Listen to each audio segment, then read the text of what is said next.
അതെ, ഈ മുനിസിപ്പൽ ഭരണം കയ്യിലുണ്ട് എന്ന് വിചാരിച്ചിട്ട് ആ അസംബ്ലി നിയോജകമണ്ഡലം ജയിക്കണം എന്നില്ല.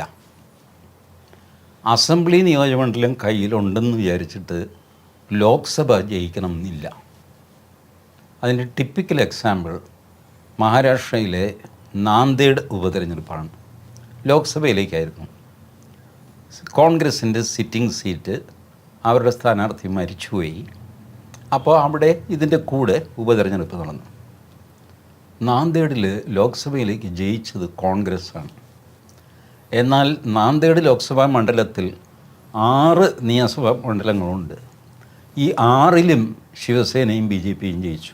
6ൽ കൊണ്ടുപോയി. പക്ഷേ ലോക്സഭ വന്നപ്പോൾ 1475 വോട്ടിന് ഇവർ തോറ്റു. അപ്പോൾ നിയമസഭയും ലോക്സഭയും തമ്മിൽ ജനങ്ങൾക്ക് കൃത്യമായ വ്യത്യാസം അറിയാം.